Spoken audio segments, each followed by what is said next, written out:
friends, and welcome to another episode of your Bish Therapist podcast. I am your host, Melissa Reich, your Bish Therapist, a real-life therapist turned pop culture aficionado, serving clinical interpretations and hot takes on all things pop culture. And today, I am so excited to have my bestie, Caitlin Marshall, aka Besties by Caitlin, on social media with me to talk about Secret Lives of Mormon Wives. Welcome, Caitlin. Thank you. Yay. I'm so glad to be here with you. I know you and I sit and chit chat all the time. And I'm sure your listeners already know this about you, but you are such a fantastic friend.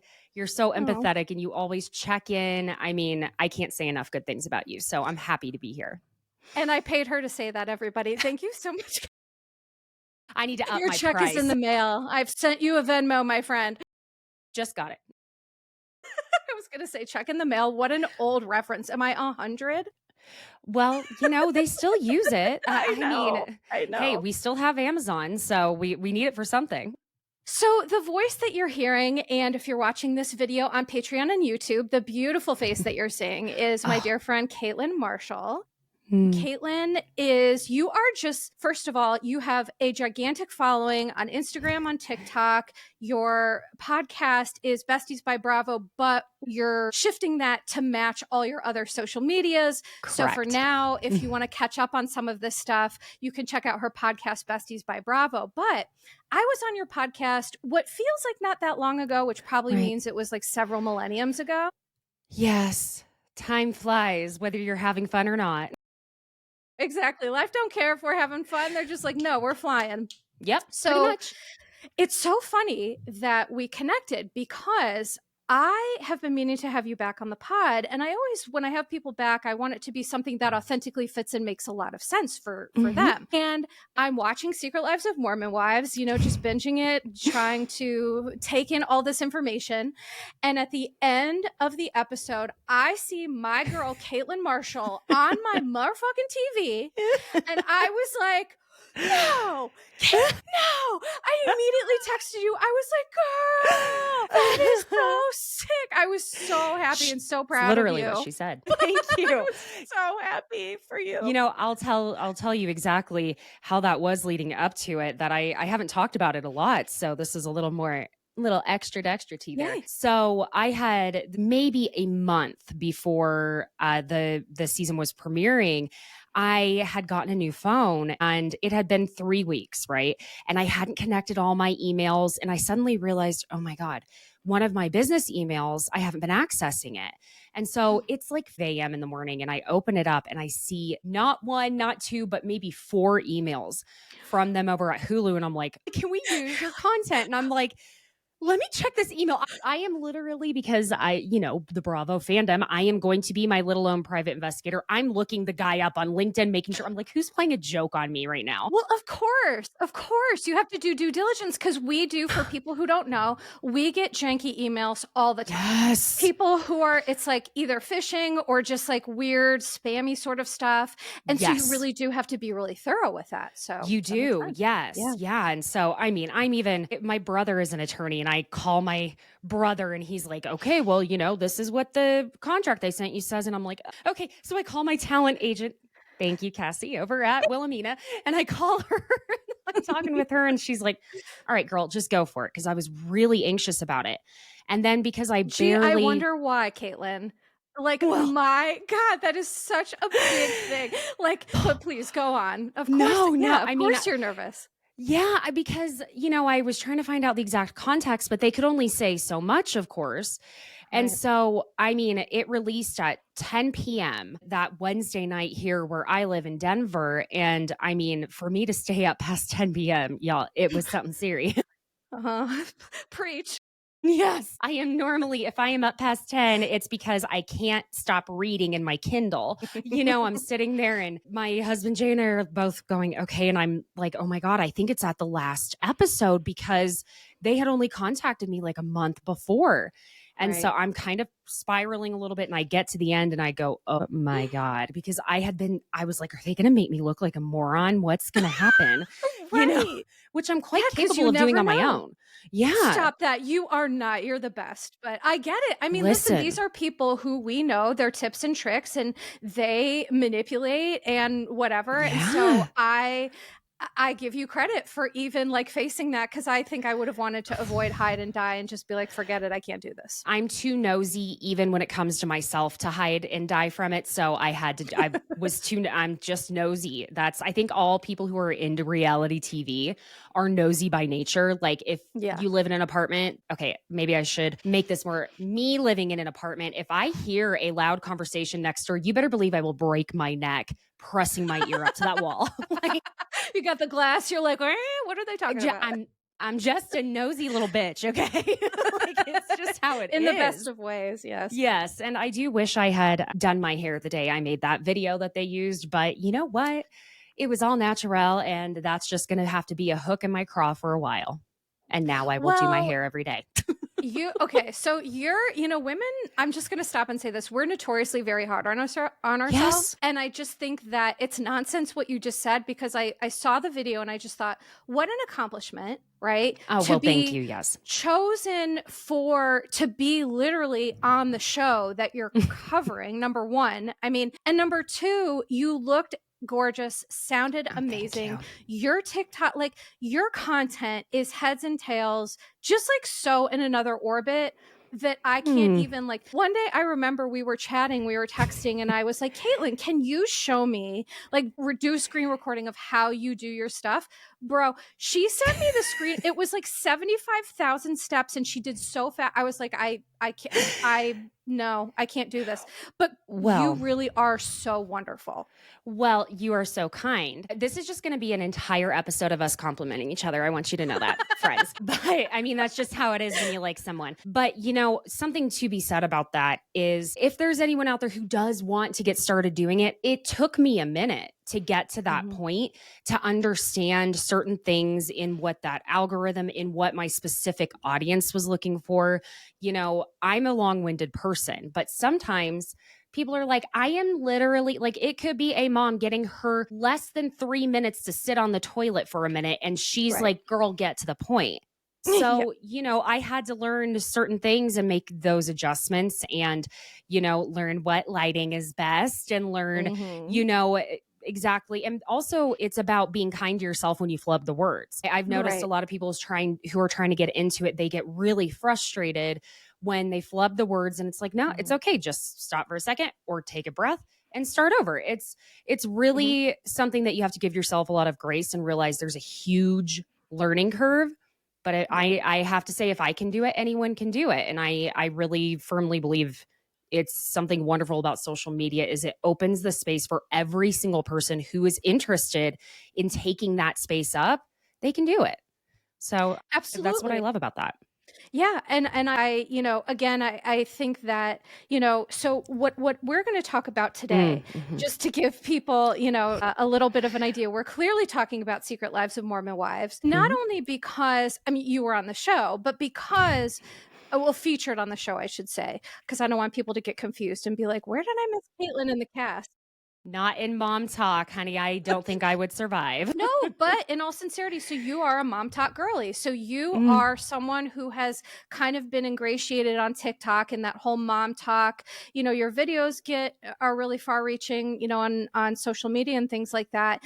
And so I thought, well, let's talk about what that's been like for you. And you've also had some really interesting behind the scenes engagements with some of these folks that for me as a therapist is always fascinating because the one thing that I always talk about is that, reality TV, we're getting snippets of people's lives. We don't know them. mhm. It's just, we have to be really cautious about how much we think we know. But then Right. when you interact with these people, for example, when Chase comes up in your comments Yeah. and, things like that, then Chase, Taylor, Jesse, they're all in the comment section. Yeah.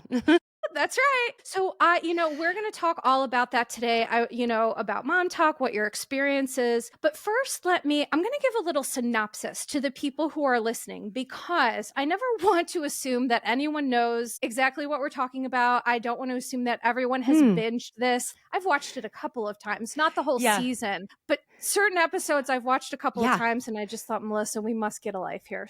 Well, yeah, we have to assume other people have hobbies. This is our hobby / career. It's work. I am a career woman. No, I mean, and you are crushing it for real. It's true. I'll do a brief synopsis, which is The Secret Lives of Mormon Wives. If you have not seen it, it's a reality show on Hulu. The series follows a group of 8 Utah-based TikTok influencers known as Mom Talk. So for those who keep hearing me say it, if you haven't heard it, that's what it is.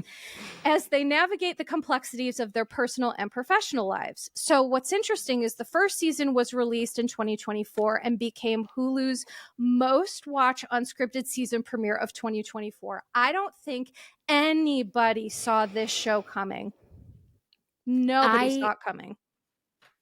I had heard the rumblings and something about when I know I'm very big on following my gut instincts and picking up on certain things. And I noticed before the season premiered, TMZ was following the girls around coming out of like their podcast appearances in LA. And I thought, TMZ, now they'll follow a lot of people. But I had a feeling, I was like, this is about to be a thing. I can just tell.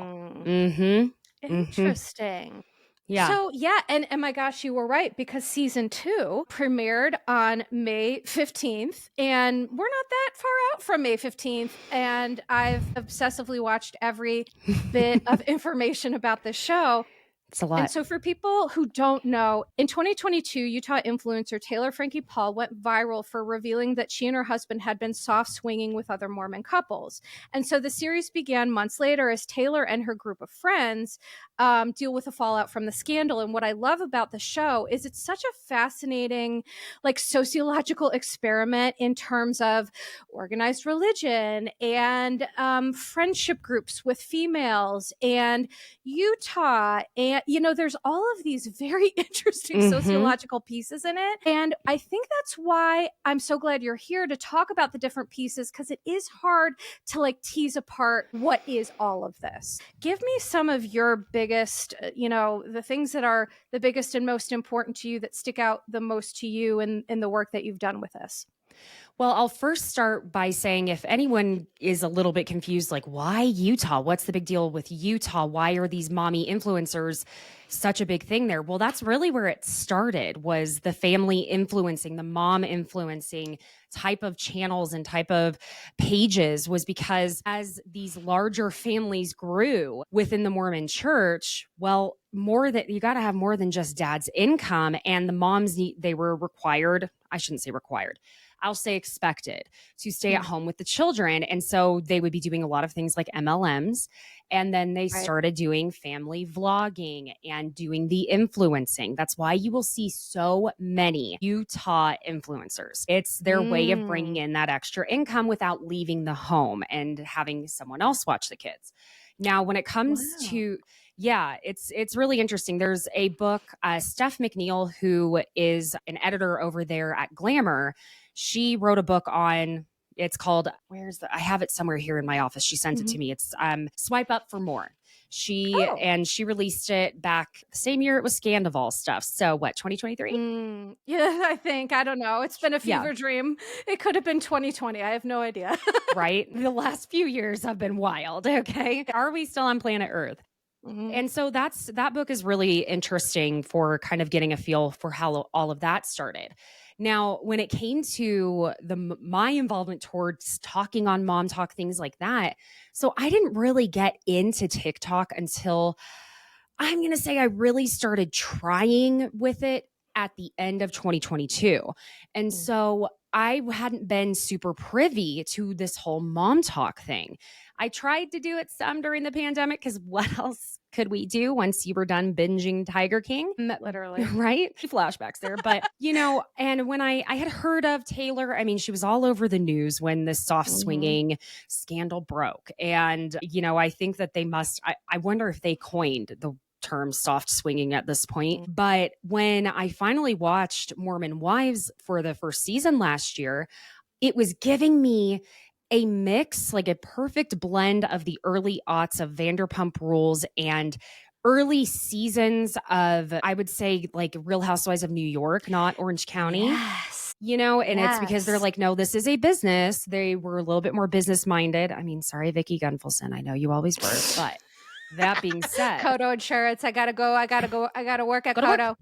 Go to work. Go to work. So, and when I was just looking up information on them, like trying to get their backstories, because each one of these women has a very loaded backstory. And when I discovered that Demi Ingman, her husband Brett, was originally married to Angie Harrington, who was the infamous friend of from Real Housewives of Salt Lake City. And not only that, but she had known him since she was 9 years old, and he's significantly older than her. He's not going to love that word, but sorry, Brett, you are. I mean, it's true. I mean, that's it is. And how, she had seen him at the gym with her ex-husband when they were still together. And she and her ex-husband submitted him for The Bachelorette for Claire Crawley's season because he was like, no, I don't want to do it. And they were like, you know what? Let's just submit him without telling him. So he was supposed to be fully on Claire Crawley's season of The Bachelorette, but the pandemic hit. And so they all had to come home. No. Yes. And then she was separated from her husband, got divorced, and then they got together. There's his whole family history as well. His sister was married to Larry King. His father was the manager for the Osmonds. And yes, it's wild. There's so much. I'm telling you, and this is just one. And the more I was looking, right. And that's the thing I love about you, Caitlin, is that for people, like, there is so much drama under the drama that I had no idea about. Caitlin was sending me her TikToks and stuff because, like, I'm elderly and that's not where I'm the greatest on TikTok. But she's sending me these videos and I was like, there are meta layers of drama under the drama. And what you just said with one cast member, that is such an interesting point. It's like all roads lead to Bravo, number one. Yeah. And exactly. Number two, that is just such a fascinating, like, pop culture spread of events of, like, Larry. So Brett's, who was married to Larry King? His sister. And then on top of that, I mean, it's been a while since I looked at all of that specific family dynamic, but I believe there are 6 kids. I could be wrong. I believe there are 6. And also Brett's brother, his older brother, was a pop, we'll call it pop, artist. And he had one of his songs on, the name just went out of my head, Al Pacino, Say Hello to My Little Friend. Scarface? Thank you. Oh my God. That song, Push It to the Limit, that's Brett's brother. You are blowing my brain right now. Isn't it crazy? Investigative journalism, that is wild. That is so crazy. That's crazy. And that's why, so there are so many cast members. And like you said, each one of them have their own very complex and interesting stories, which I was starting to understand watching your TikTok videos. So I guess, what I would love you to start talking about is, like, can you explain Mom Talk and, like, your role in it and, like, how, because in the final episode, it's basically the reason you were on is, like, you were brought into it. People were DMing you about stuff with Jesse and alleged cheating rumors and all of that stuff with Marciano from Vanderpump Rules. And so that's initially the video that got you featured. So can you just, I don't know, talk a little bit about that lane and what it is and how you navigate it? So I'll start with the content they used at the end of the episode. Now, I will say it was kind of actually edited to be a little bit different, surprising, right? To what I did say on there, which was also Jesse has a pretty colored history with life, I will say. And what I had actually been saying, the DMs I'd been receiving were regarding a lot of her history. I have at this point received more DMs regarding her and Marciano. However, I had just seen on Reddit, I was like, Jesse and Marciano, who is Marciano? Because at this point, I hadn't watched Vanderpump Villa. We didn't know at that time that the girls were going on there. Now, what was also interesting is I wouldn't have said a word if I didn't happen to have a friend who was at Tom Tom and Sir and happened to be in the same room with them. And So yes, you had boots on the ground, trusted confirmation. Because the yeah, thing about Caitlin, I need people to understand, you're not just a gossiper. You talk about right, stuff that you will know to right. be accurate. And that's one thing I appreciate about you is you're not just trying to start shit and hit a bee's No, nest. You're really people come to you. You get information. You know, yeah, you're in the industry, as they say. And so you get access to hearing all of this kind of information. That's I interesting. do, yes. And I do receive a lot of information. That said, I also tell any person who sends me a DM, look, I will not repeat a single thing ever that you don't give me explicit permission to repeat, because I feel like sometimes this is what, especially ever since the second season came out, the number of people who have known these women or their husbands for years and years and years, it feels as Mhm. though a lot of them almost need to vent to someone who gets how crazy it is. And it's like no one in their life really gets it. And it's hard Mhm. to explain, just like how, I don't know, if you're looking at your phone and you see Sheena liked one of your posts, it's Mhm. hard to find someone in your daily life who's going to be like, oh my God, Sheena liked your post and get Yeah. excited with you in the same way. Right. Right. Or that's, so and so left a crappy comment on one of your posts, and no one's going to get mad with you enough the same way as someone who really gets it.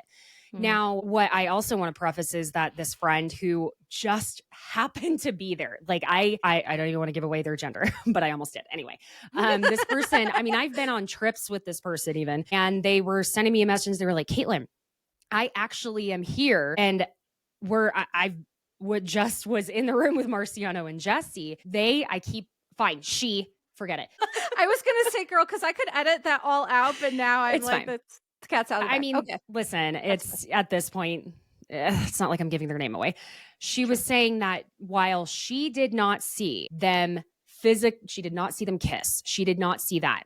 She was very, and this is obviously subjective, but it was very much from their point of view that it was very flirtatious, inappropriately Mhm. flirtatious, and very touchy in a way that it was not like a brother sister type of dynamic there. And it was Yeah. also from this person that I found out they were going to be on Vanderpump Villa. And I think because on the original video, Jesse commented, oh my gosh, this is so not true, blah, blah, blah. And so I'm not gonna, if she says it's not true, then I'm gonna acknowledge that, So I made a Sure. follow-up responding to it. And I said, okay, well then why don't you let us know you're gonna be on Vanderpump Villa? And I think that may have also gotten the ball rolling on, like, okay, I do have at least a little bit more information than seeing a Bravo and Cocktails post that was on Reddit. Right. Now, one of the things that also keeps me from going too far with the things I've heard, because I'm telling you, there are so many things I could say publicly if I Shh. wanted to, Of course. Of right? course. Yes. That I mean, people just, like I said, they vent and vent and vent. And I'll hear the same stories from multiple people about very particular people on this show. Isn't that And interesting? yes, what I can say is that I received the most DMs about Jesse and Demi. Mm. Okay. I have hardly ever really received any DMs that were not like, actually, this is what they're like. This is the truth about any of the other girls. So And I feel, it, can I be honest, that tracks for me psychologically speaking, right? So for those of you who maybe haven't watched, mhm. season one versus season two, you see very different character development because season two, it seems like people have bought their own bag of bullshit and have just really leaned into being a star and, very, a la Demi. very mommy dearest, right? I'm trying to be It's so to me. kind, but yes, right. Yeah, you know what? We can be honestly kind, and it is to me, and it's been made clear by the producers in a lot of things they've said without saying it. They put Mhm. her in the back of the promos. There were events that they did with the full cast with the producers doing kind of like a speaking engagement, and Demi is in the back. Mhm. And a producer on the red carpet for the premiere party said, you can't let it go to your head. And, as soon as and he keeps bringing up he was one of the creators for Bling Empire that everyone loved on Netflix, and it Yeah. died out after 2 seasons. And Mm-hmm. that's the thing is, Demi is a fantastic reality star, but at the same time, if you are really thinking you are the star, it's Mm-hmm. not going to work that way. You need to understand that you can be just as important, if not more important, as someone who's on B team. Taylor is A team. That's it. That's For just sure. the show is about her. This is her Without life and Taylor, her friends. it would not exist. I Right. just feel like, to be honest, some of these women's behaviors, I believe, just stem from the fact that Taylor is number one guy in the group. She I mean, is. obviously. And some No, I love people calling her number one guy in the group. don't Let her love that. take the male dominance. Yeah, and I love Taylor. So, Yeah. I think she's very misunderstood. But yes, to your point, I think that there is a lot of ego that I'm seeing with certain cast members this season, like Demi and Jesse, that I didn't necessarily see last season. But it just goes to show that fame, it really does have psychological impacts, and it impacts you. Like, even having a certain number of followers on Instagram, it's like enough to change your brain. And then when you're getting exposed to millions, they went from having like huge followings to now millions of people following them. Right. They are in the center of this pop culture zeitgeist moment. And I think that, like all humans, some people are handling it great, like Macy. I think Macy is making the most out of this experience and doing Yes. something really great. And then Agreed. there's people like Demi, where it's like, okay, you really are leaning into your villain era. And unfortunately, I see a lot of ego with her, because I think a ensemble, you're just as important as a part of the ensemble cast, Yes. even Yes. if you're not Taylor. Absolutely. It's kind of just because it just came out. And let me also tell you, the first video I made about Demi, because I'm going to try and save you from people jumping down your friggin' throat the way people did with me. I pronounced her name Demi, like Demi Mm-hmm. Lovato. Mm-hmm. Apparently, you're supposed to say it like Demi, like Demi. Demetria. So huge. Apparently, there's a huge difference. Well, I appreciate I'm that, wanting to but save you the yeah. annoying, because trust me, I think I probably had at least, and I'm not exaggerating, like 500 comments. It's Demi, like Demetria, not Demi. And I'm like, my God, who cares? Anyway. Okay. Well, this Midwestern girl, I pronounce things crazy. I could not, by the way, Same. for the whole season, I could not stop calling Bose Baz. I just kept calling her Same. Baz. Like a I did the Midwestern same. mom, I'm just like, oh, that Baz. I just love her so much. And they're like, it's Bose. And I'm like, I'm trying so hard. I'm sorry. So it's Demi, not Demi. Okay, great. Right. Got it. Literally, when it comes out of my mouth, it does not sound different to my ears each way I say it. And it's Yeah. really annoying. I just, listen, I am very protective of my friends, everyone. Don't come after her for how she's pronouncing her stupid name. It's not a stupid name, sorry. But and it is short for Demetria, right? Because when Brett, yes. like, the one thing that I don't love is like when she's in trouble with Brett, he uses her first name very like daddy dearest, which for me, that wouldn't be like, I have a very strong reaction to that. Perhaps he just means it kind of jokingly, but I'm like, don't do that, bro. Don't do that. It gave me the same feeling, like basically if Jay is, so this is also, let me make this brief. My husband and I are divorced. He is my ex-husband. It was like finalized, but we got back together. So he's not my husband, but he's my husband. That was quick, right? Okay. Yeah, anyway, that Jay, was a great synopsis. Perfect. If he calls me, like if he's calling me babe, we're good. But if I hear him say Caitlin, what? Yeah. So it's like that to me. I'm like, what are you mad about? You know what? Right. I don't even know, but now I'm mad. Right. Don't you call me by my given Lord's name. I don't want that. No. But yeah, now it's like, in the way, and I'm dying to hear your thoughts on this. I feel that, and I've also heard other people say this, so I can't take full credit for this thought. But the way Demi and Brett speak is as if they are incredibly therapized and they have a deep understanding of therapy. Yes. And yet it's quite clear that they don't. Yes. Okay, so let me please speak to that. I've been dying to speak to this. I heard someone say that online, and then I feel like someone else on the show mentioned that. And I was so happy it was brought up because I couldn't agree more. So we are in this lane of the world where people know enough about therapy terms to weaponize them without actually utilizing them appropriately, number one. And number two, to weaponize therapy terms while still maintaining some personal behavior that is really not acceptable. To me, that tells me always that there's a disconnect here between thoughts, actions, and behaviors, which usually indicates to me that there's something else going on under the surface that people are trying to, I guess the word I'll use is obfuscate. That's been my favorite word lately, which just I means like it. they're trying to hide their kind of full intentions and things like that. And I definitely think Demi, I'm going to have to think about this every time I say it now. I know I don't mean to mess you up. I just wanted to save No, you the exhaustion appreciate. of the comments. No, because I couldn't have heard one more comment about how I'm saying Bose's name wrong. I'm like, I understand it. I'm human. My brain is broken. I don't know what to tell you. So Same. We're all a little broken. aren't we all? Welcome to the podcast, Your Bitch Therapist. That's what we're here to talk about. Yes, it makes us cuter. Exactly. But so I think that with Demi, there is a real serious, my honest belief, I'm just going to cut to the chase, is that while her behaviors are really egregious and just gross, to be honest, very unlikable, I do believe that they stem from a place of feeling unable to control that she cannot get pregnant.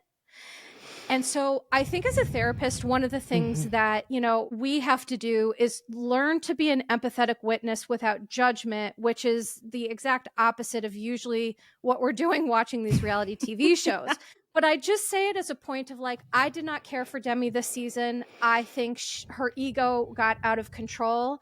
I think that she was a mean girl to a ridiculous extent. I didn't enjoy watching her. I won't enjoy, unless she changes her behavior. I'm not interested in her for season 3, if I'm being honest. But what I can say is that I believe, because she has enough knowledge to be dangerous, she knows how to kind of like very politically get people to be on her side. Like she can be very persuasive. If you're well spoken and you use good grammar and you have good, diction and all of that stuff, you can say anything and people buy what you're selling. Yeah. And I think that's her in a little bit of a nutshell. Yeah, I know she was, it was pretty diabolical the way she behaved a lot of the time. But something else that was diabolical to me was that pregnancy roulette game. Producers, oh my God, I need y'all to do better. Listen, we love the tea, the drama, the fun, the all of it, but there are certain lines, and I don't think you have to have ever been pregnant in your life. I don't believe that you ever have to have been a mother or mother figure in any capacity to realize that pregnancy and childbearing is something that needs to be more protected than what that was. I know Layla says that was not and it's just in case anyone hadn't seen it, the pregnancy roulette game, where apparently this trend that was on TikTok, that if a group of women are having like a girls' night, they'll have a bunch of pregnancy tests and they'll all go into the bathroom, be on the cute little stick, and they put the test into a bowl and mix them all up and see if anything comes out with a positive, but they don't know who it is.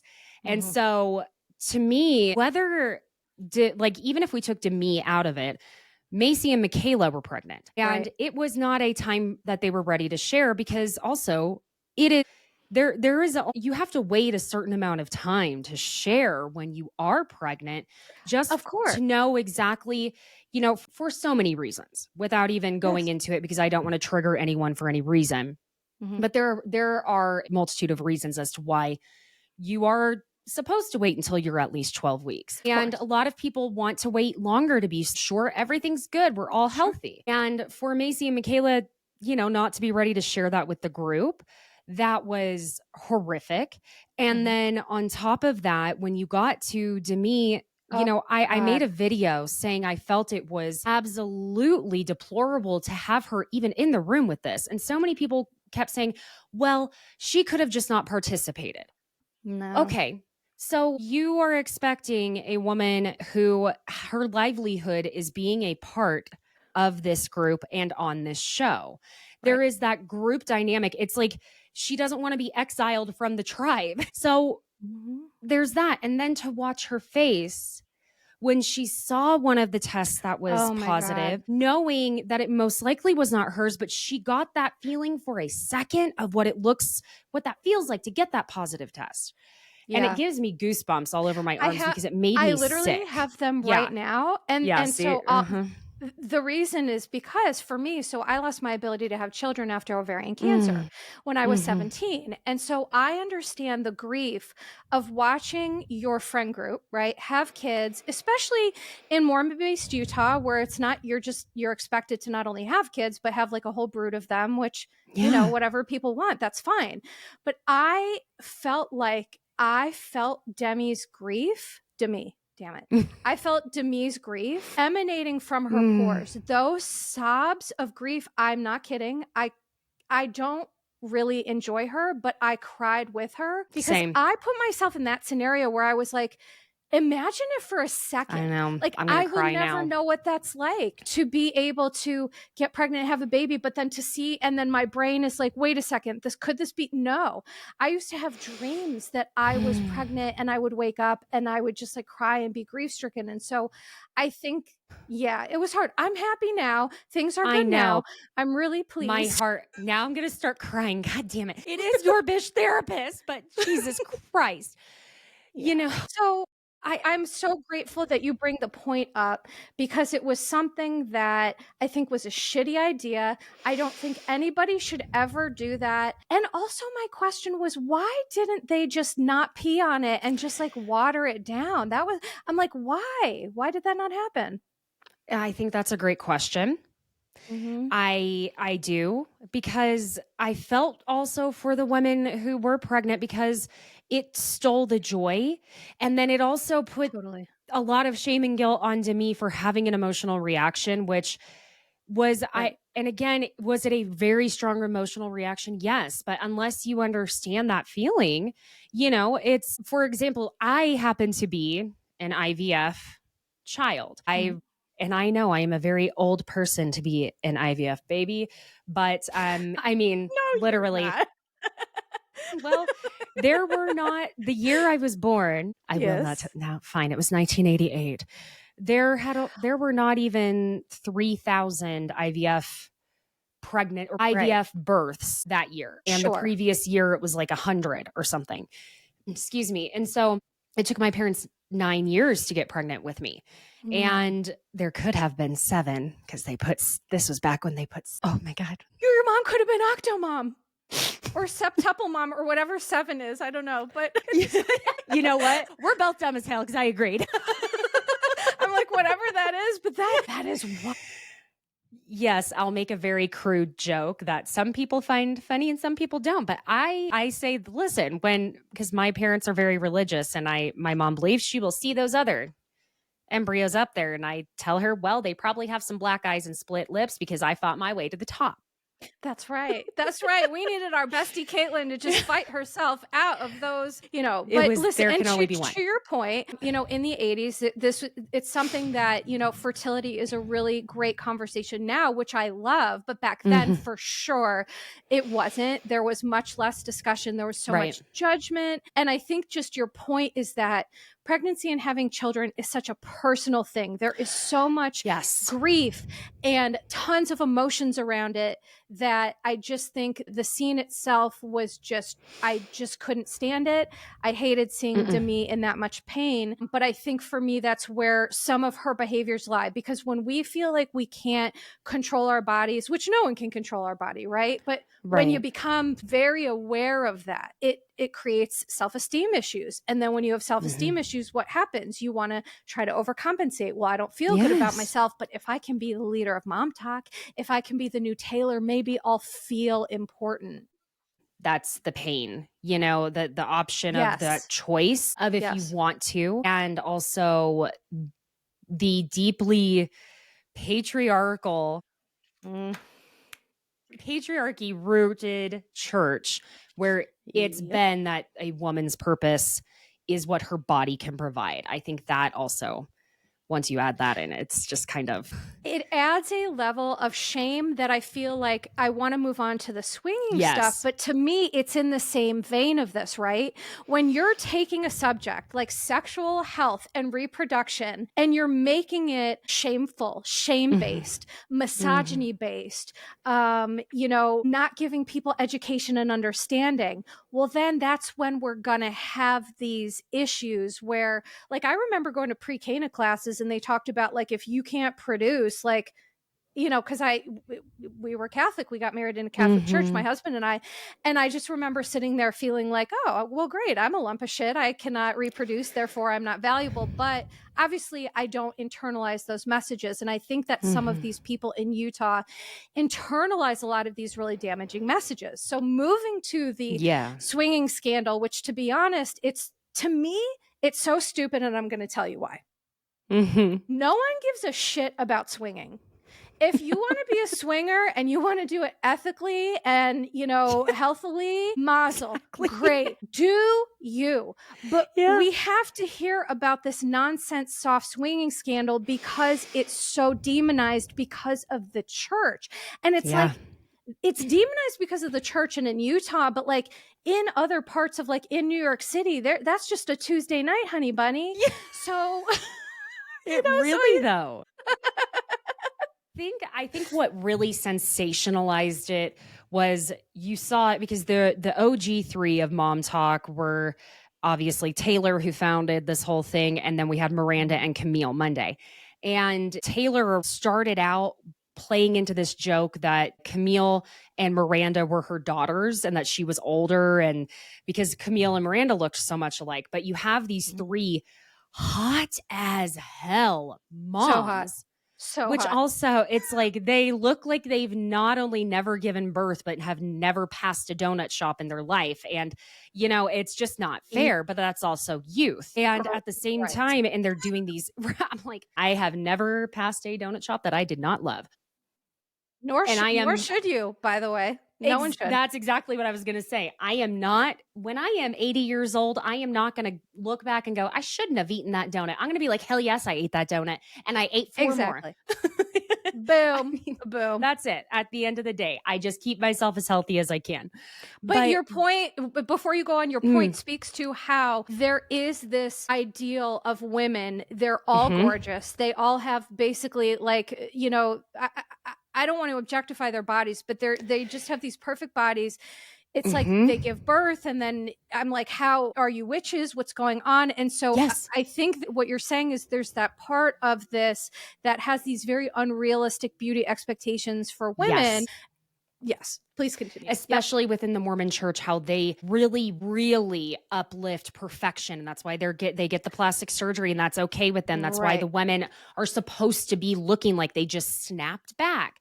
It's very deep rooted also in the religion. But then for everyone to find out online that and now Camille has maintained she was never a part of the soft swinging, these hot chicks that keep and also have been added to this Mom Talk group, they're swinging too. And so, it was that very misogynistic mindset that brought that in. And they're supposed to be Mormons. They're not even supposed to be drinking. They can't even have some freaking hot coffee. They're having alcohol. So there was a lot ketamine, and the rules are really interesting, but we can talk about that at another time. I'm like, but you know what? You have that case when people in a religion, when there are these very strict, structured rules that just humans can't. It's a setup for failure.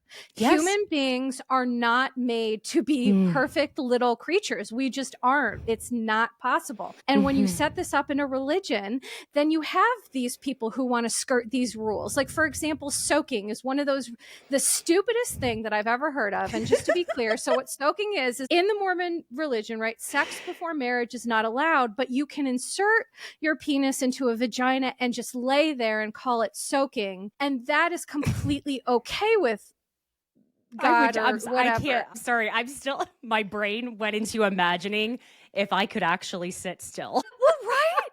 I mean, like, what an odd experience as well for those of us who have had healthy experiences with sex. It's like, what a bizarre moment. And then I've heard sometimes that friends jump up and down on the bed to cause the motion. And it's like, okay, honey bunnies, we have to really think about the logic that we are using here. But to your point, Caitlin, is that there are a lot of these mores and rules that get skirted, and that I just wanted to say from my perspective is because of the shame of all the organized religion. But please.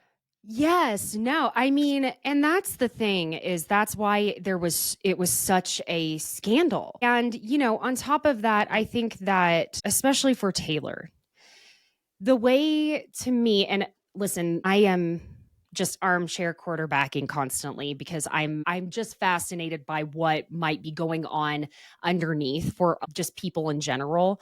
Mm-hmm. The way she spoke about herself, and especially what went on with Dakota. And I don't know if you're okay with me cussing on here, but Yes, absolutely. good. Do all Okay.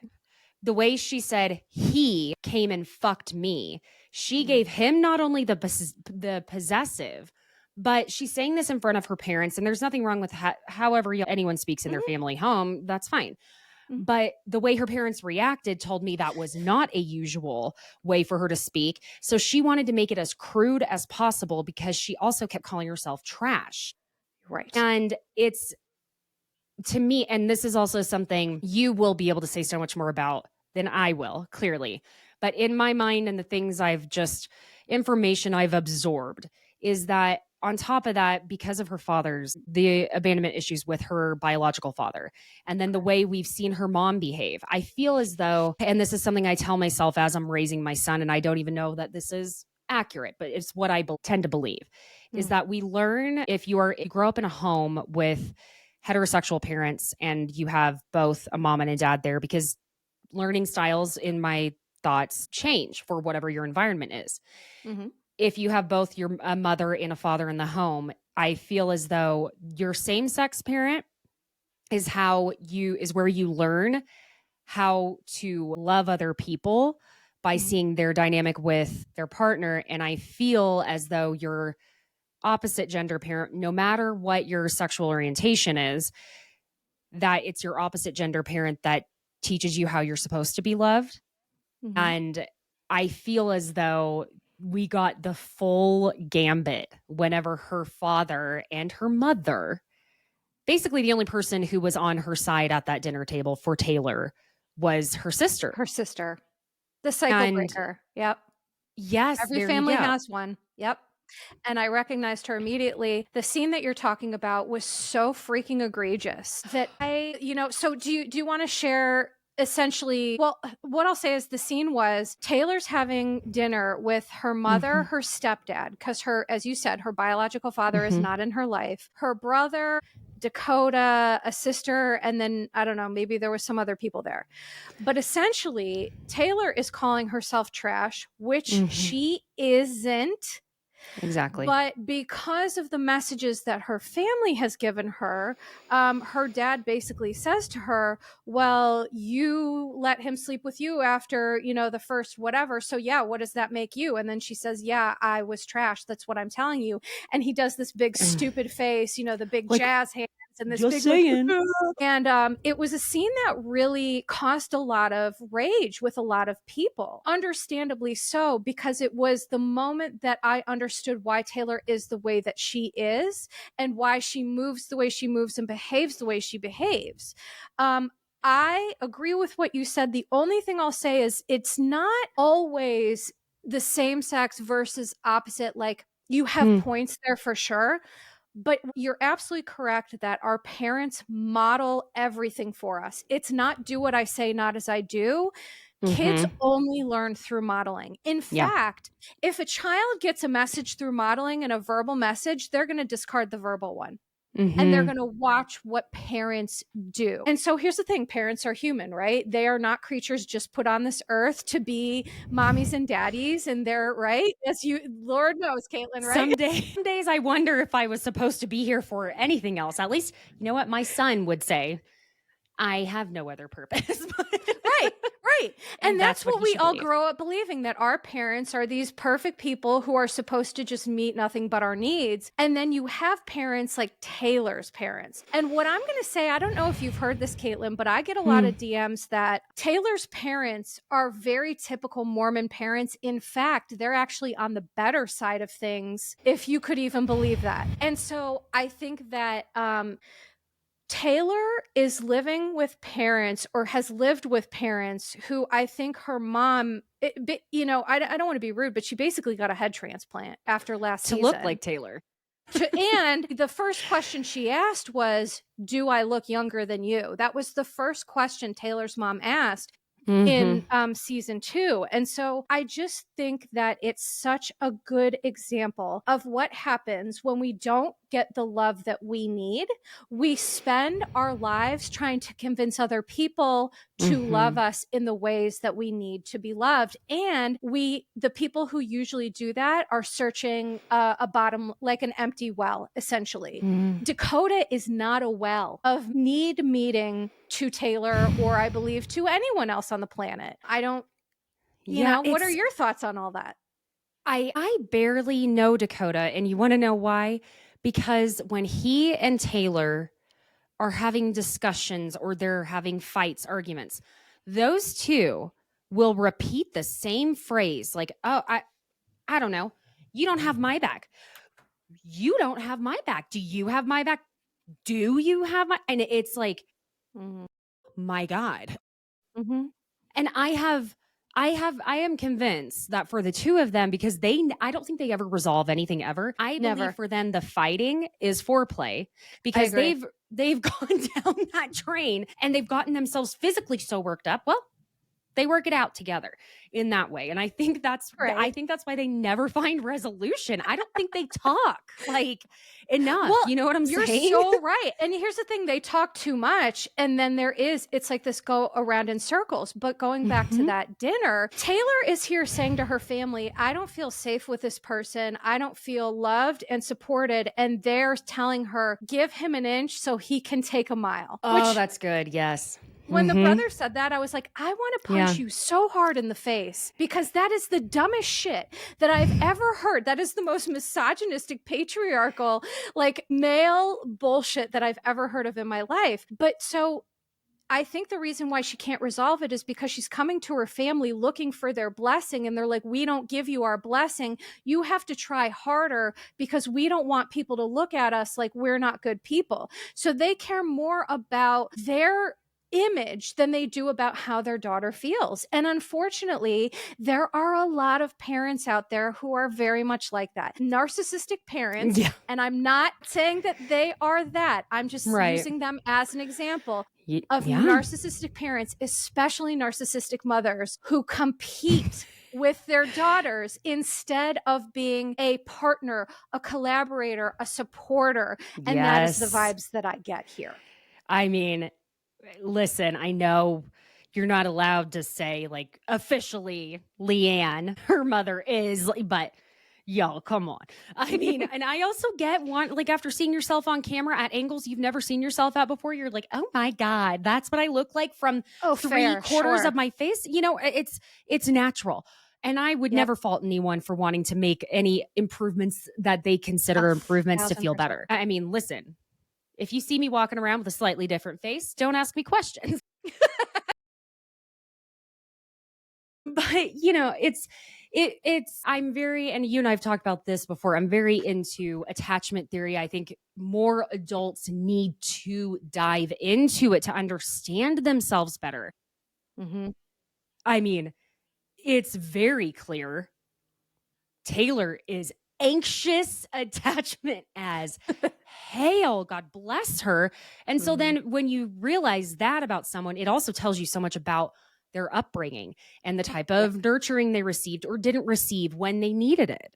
Right. And it's fascinating to me that you sit there and you watch, and Taylor considers this to be her father, because he's been there since, I believe, she was 2 or 4, somewhere around there.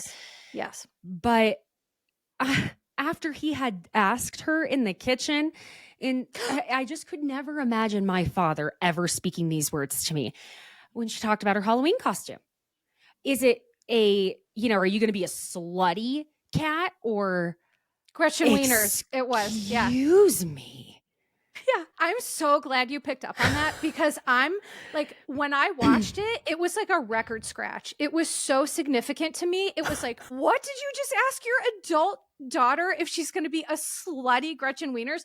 And there was also this like very judgmental piece about like, don't embarrass our family, you whore. Like, don't, I just feel like they're giving her a lot of these unspoken messages. The messages on the surface are, they're making her crazy. I call it crazy making, where it's like, well, we're not telling you that you should be with Dakota, but it's like, no, you're definitely telling her that she should still be with Dakota.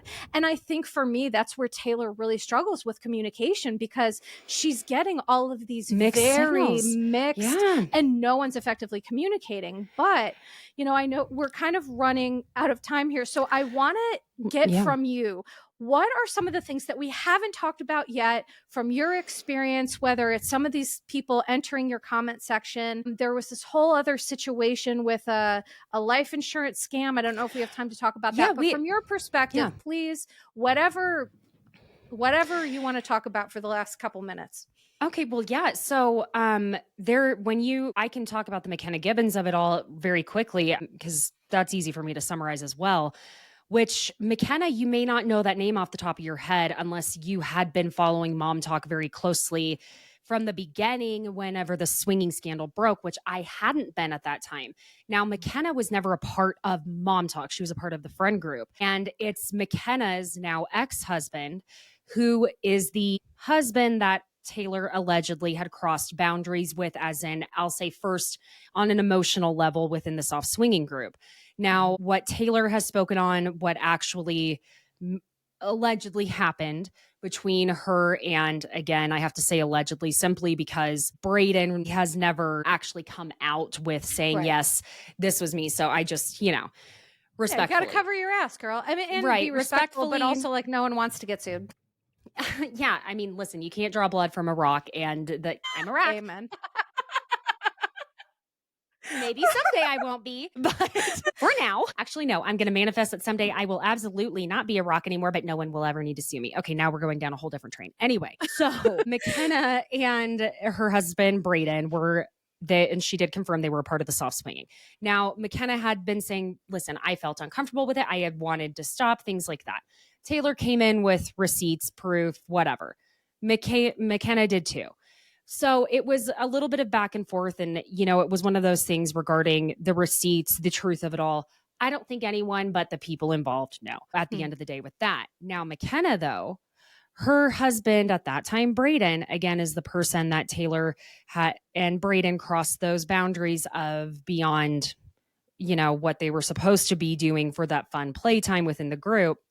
And also, trigger warning, allegedly Taylor was not sober whatsoever the night that this happened with Braden. So we all know what we call that when someone can't rightfully consent with their whole mind. Yes. Which I do want to point out, enthusiastic consent isn't just the absence of no. Enthusiastic consent is a model for consent that focuses on a positive yes and actual communication instead of just a no. And so I think that that's an issue that I'm glad that you brought up. And I just wanted to put it out there quickly because, again, they just didn't do this correctly. There was no conversations. There was no boundaries. There was no rules.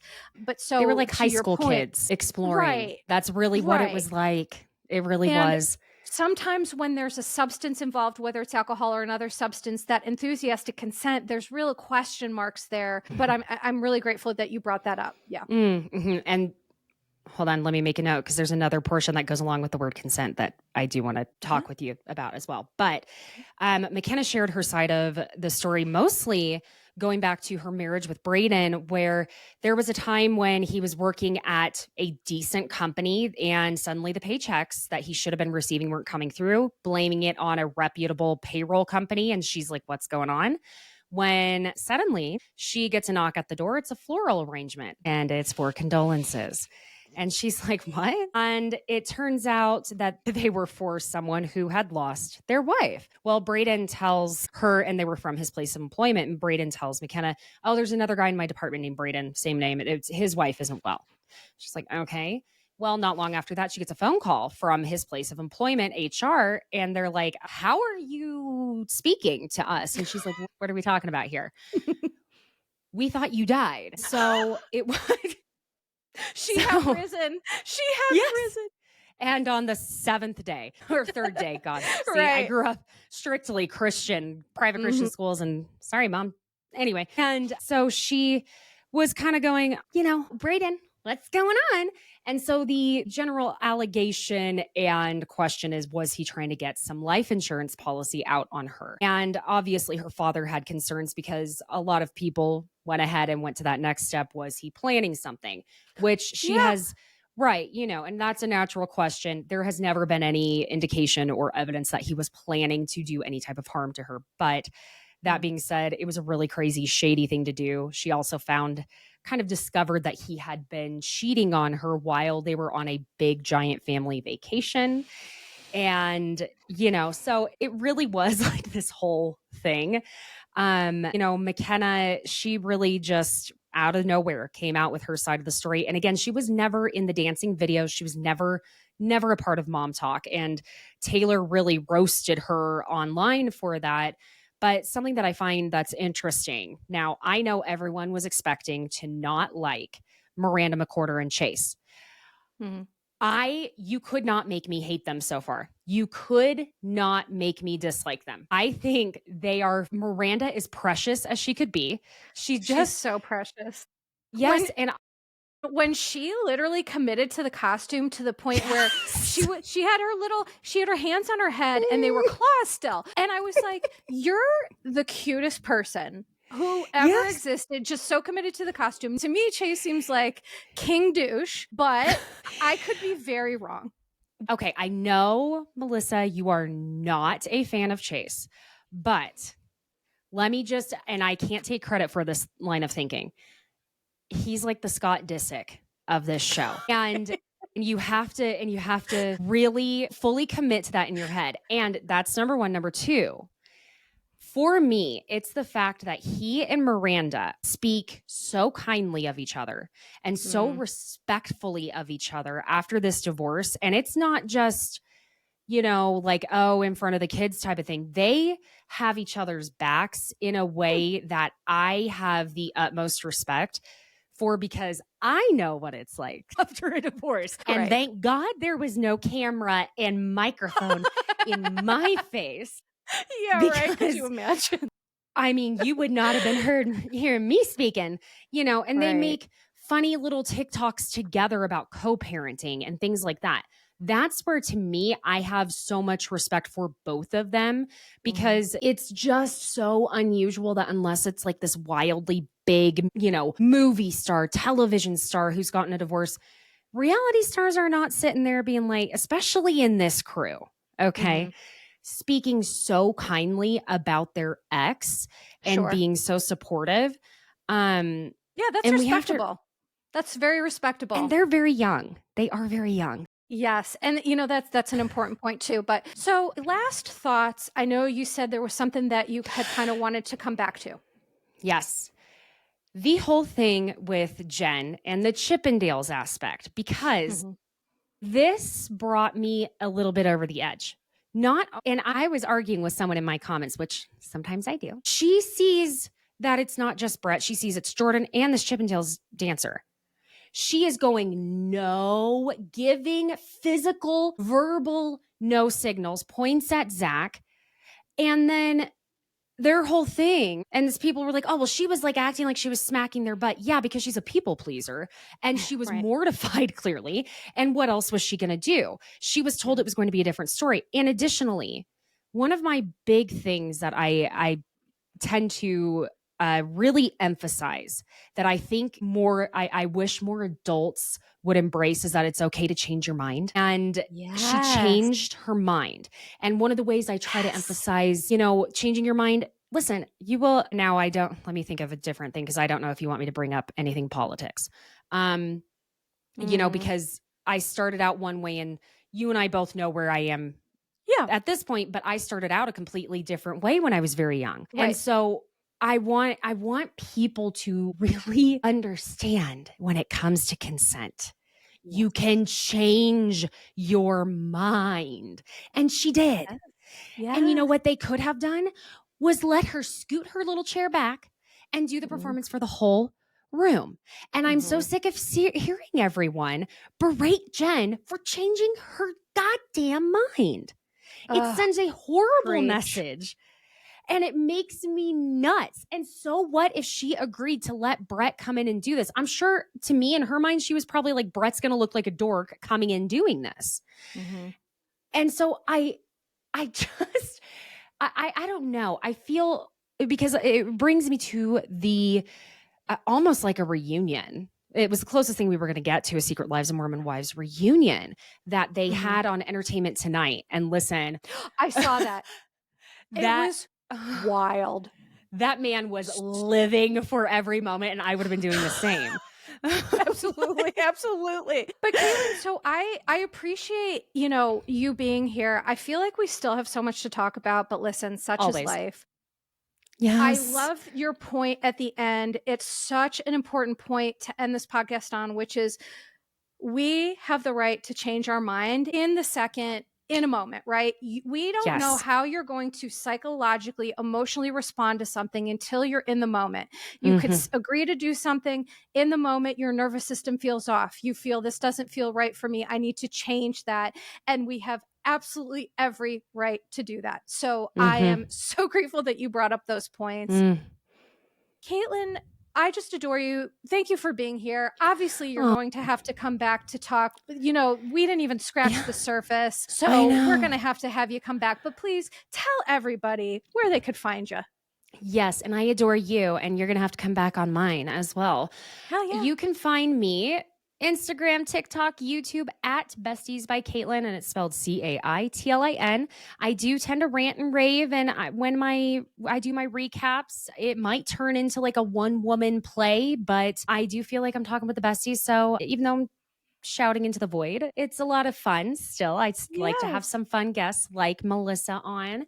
And yeah, you can listen to Besties by Bravo podcast anywhere you get your podcasts, but also it will be becoming Besties by Caitlin because it's the community of besties. And our girl Melissa That's here is a right. part of that community.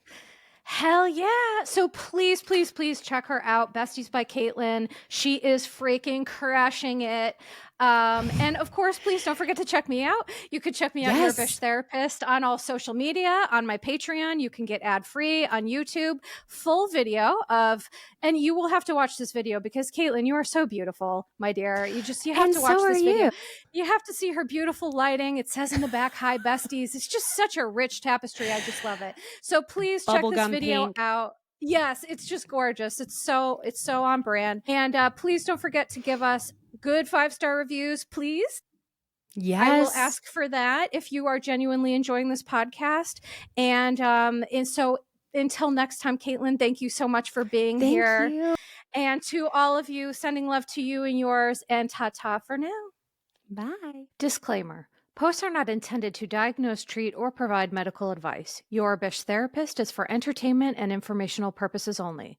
The podcast, my opinions, and posts are my own and not associated with past or present employers, any organizations, Bravo TV, Great Heart Productions, or any other television network. The information in YBT Podcast and on its social media is provided for general informational purposes only and is not intended to diagnose or treat.